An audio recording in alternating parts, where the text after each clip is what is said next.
Hey guys, welcome to Mike It Yourself. Today's video is going to be about building out a portable power unit to power whatever it is you'd like when you go out and about. So maybe it's camping or you're going out to the dunes to go ride dirt bikes, whatever it is, right? And you need to have something you can plug into. Now, most of the time, if you're going to the dunes, you probably got a generator.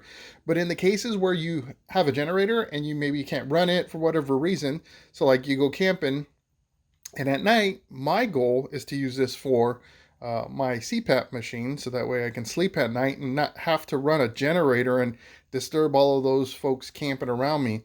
And I wanted to do it very cheap, right? So you can buy a CPAP battery pack for, oh God, I think it's like between $200 and $300 online. They're very expensive. And of course, they're made for it. It's a niche market. However, I wanted to build something where I can use it for that and whatever else I want. I mean, yeah, you could do your cell phones, but I mean, you got battery packs for that stuff everywhere. But maybe it's just to run a fan in your tent or whatever it is. And then I wanted to make it rechargeable. And I have some ideas for it. I'm not going to implement one of them just because I'm not there yet, right? So to make it rechargeable, I'm going to use a trickle charger for a motorcycle to charge up the batteries, and then the other idea that I won't be implementing at this time is using a solar power setup. So Harbor Freight sells a deal where it's used to charge a 36 amp hour battery. I don't know what the price is on it, but I think that would be a great setup, especially if you're going camping. You could just leave that panel out there, let it recharge, and it'll do its thing. Okay, so let's go over the components of this. So what I'm using right now, just to build this out, is a 400 watt power inverter. So very, very simple. I think I got this at Pet Boys a long time ago. I don't even remember the price point on it, but generally they're pretty darn affordable. So easy to pick up. This has got two plugs on it, power switch. You got your power indicator, and then if there's a fault for some reason, you would get a red light. And then you have a USB port, which is really cool. Like I said, if you want to charge your cell phone, or maybe it's actually your portable recharging pack that you want to charge for your cell phone as you go hiking, you could plug that in here and let it charge or whatever you want. I mentioned that Harbor Freight sells a single 36 amp hour battery. I like to use whatever I have. And in this case, I had two old motorcycle batteries. These are still good, and each one is 18 amp hours. So this is 12 volts, 18 amp hours. So when you combine them, when you hook them up in series, so that's going like almost like a froggy, right? Like a bunny hop. That's your series connection. If you do a parallel connection, they're kind of in line. You got to make a circle, right?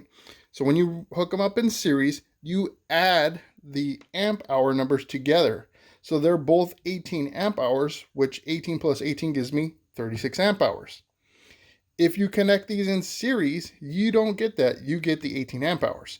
So if you do a quick Google search, it'll explain it all to you. I'm not going to get deep into electronics.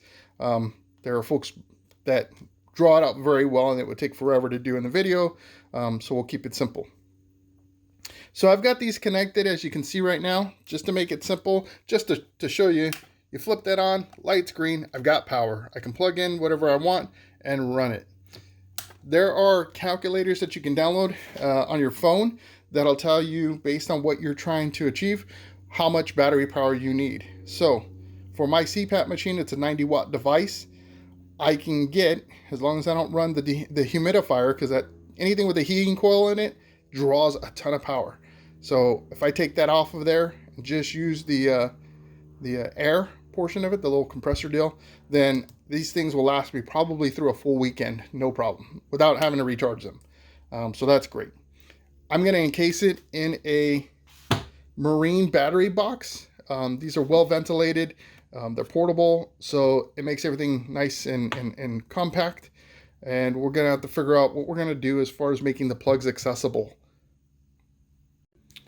Okay, so I went ahead and drilled some holes in the cover.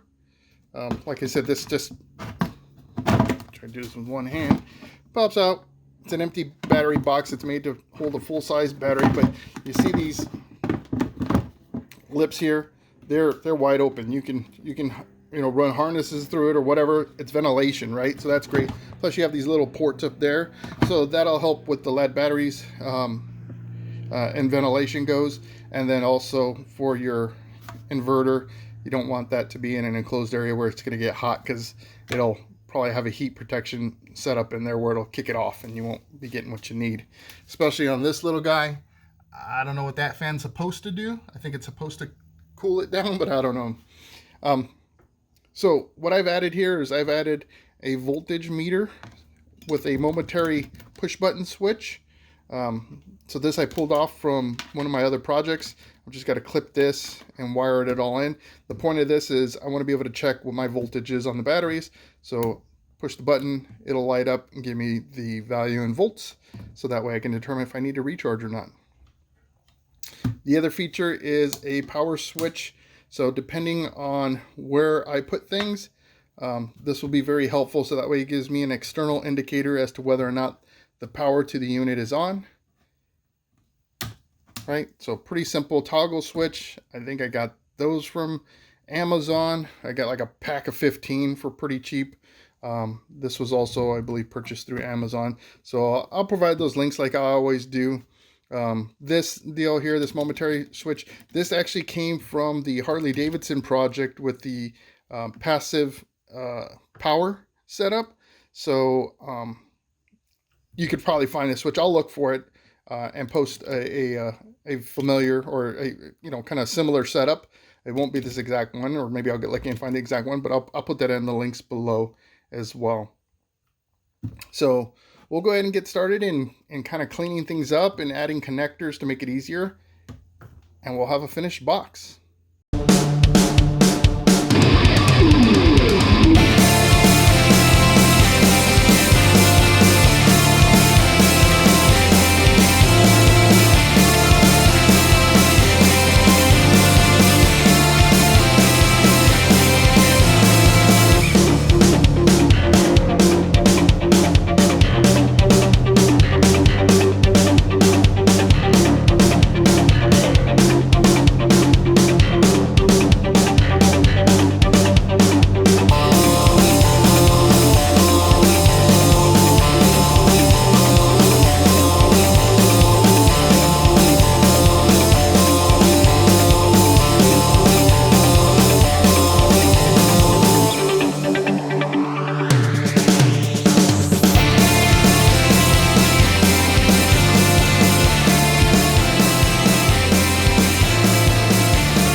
So I've gone ahead, created the connections here for the momentary switch there. So I want to just show you really quickly how that's going to work and look.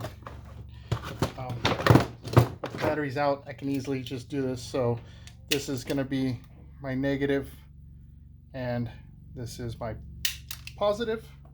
So as I mentioned, this will be connected to battery. I'm just going to do this with my hands real quick, but you'll see the indicator is blank. Once you hit the button, then you'll get a digital reading of what the voltage is. So in this case, it's 11.2 volts right now.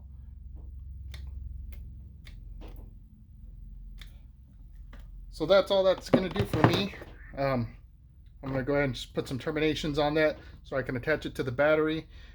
Now, you want to be able to measure across both batteries. So I'm gonna put one on the negative on this battery and then across to the positive on the other battery. So that way I'm not just reading the voltage from one battery, I want to read the voltage from the combined batteries. So you want to go ahead and cross it, right? Like I said, the power switch is going to be in the way, essentially, of um, of the power inverter. So again, it'll be when I do negative to negative, and then um, come to the battery, complete the circuit with the positive on the power inverter. And I'm also going to create or add in a single plug connector, or a simple plug connector. So this is a 2-pin deal. I bought these off of eBay a long time ago, and I don't like to post or put the eBay links in the description just because those links expire. Since if the product is sold out, then either they will take it off and it won't exist anymore, or they'll renew it and it'll go to a different link. But the kit came with a whole bunch of different size, so 2-pin all the way up to like I think 9-pin, and then you get the contacts for that, and these have to be soldered in. But it's really nice because it makes the connecting much easier. If you think that I should post the eBay links, even though they may expire or whatever, let me know in the comments below, and I'll take y'all's input. I mean, if you think that it holds value there, then great, I'll go ahead and post that. So I'm going to go ahead and continue on, and hopefully we'll be able to get this thing lit up here soon.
Okay, so I went ahead and charged the batteries, but in the process of charging the batteries, what I found out is the switch that I have put in here is not any good.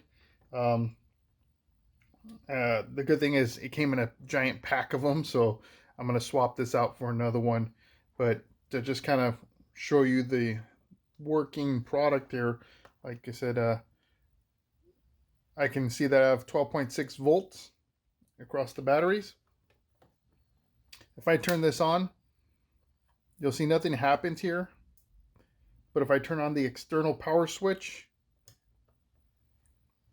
I now have green LED, which means I have power to my inverter, and I can go ahead and plug in my CPAP machine or anything else I want to run off of this. So turning that off shows that it goes off, or you can turn it off here. Either way. So I'm going to go ahead and route the wires and put it all in the box so that way we can see what the end version looks like. So here's our end product. Very straightforward. On-off switch, voltage tester, external plug. That way I can run the inverter on the outside. If you want, you can push this in, plug in your inverter, route your cables right through here, and plug in your devices there, and that way it's just a little bit cleaner looking box.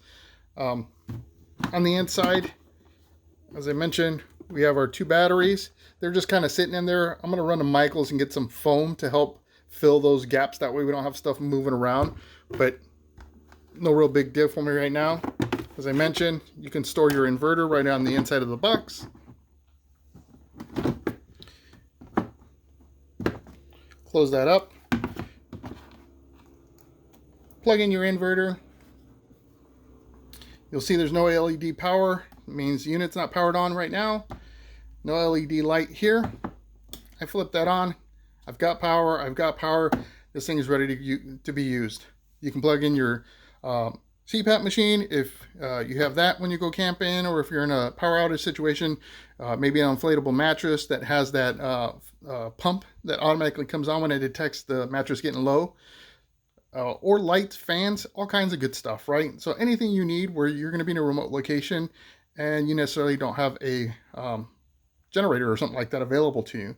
So simple build, very cheap compared to what you would pay for a produced or manufactured similar product. I hope you all are able to benefit from this. I'm going to go ahead and provide the link, or a link to batteries similar to these ones. These ones are used, but I have a link from my red scooter project video. I'll put that link in the description, as well as a similar, not this one, this one's from Pet Boys, but a similar power inverter and some of these other pieces. I do want to let you know I am an Amazon affiliate, which means if you click those links and make a purchase within Amazon, Amazon provides me with a, I guess, some money or something like that. I haven't been paid, so I don't know. But I just want to make you all aware. It doesn't matter what you buy. I don't really care. I'm not looking to push you to any one particular product. I just show you what I used. And if you like a like for like, great. If not, similar works just as well. The whole point is getting you products that you've built yourself that you can find useful and learn from it. Thanks again for watching this video. If you have any comments, please put them down below. I'd like to hear your input. Maybe you have some advice on some of the build, maybe some suggestions or questions. You can also like, subscribe, and if you don't want to miss out on any of my videos, hit that notification bell. What that does is it'll let you know when my videos come out. The cadence is set to be 9 a.m. Pacific Standard every Sunday morning. So I look forward to seeing you on the next video. Have a great one.